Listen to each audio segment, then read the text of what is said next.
днем рождения Раису Петровну Сметанину сегодня поздравили волонтеры Коми. Видео-привет ребята записали прямиком из Сочи, где сейчас готовятся ко Всемирному фестивалю молодежи. Для подрастающего поколения четырехкратная олимпийская чемпионка – пример для подражания.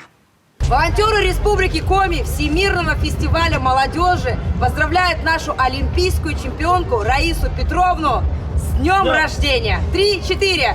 Поздравляем! Поздравляем! Поздравляем! Кучнем да буршут!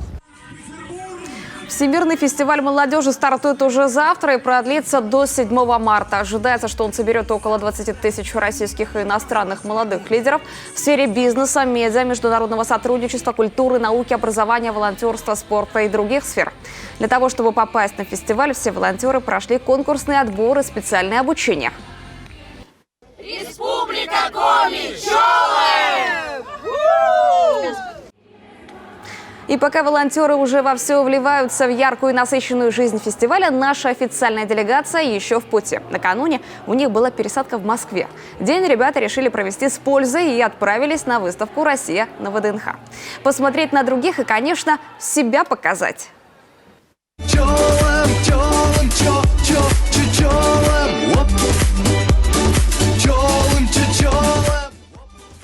Одна из главных целей фестиваля – объединение, а потому с собой наши ребята везут сувениры и национальные коми-костюмы. Будут рассказывать представителям других регионов и стран, чем славится наша родная республика.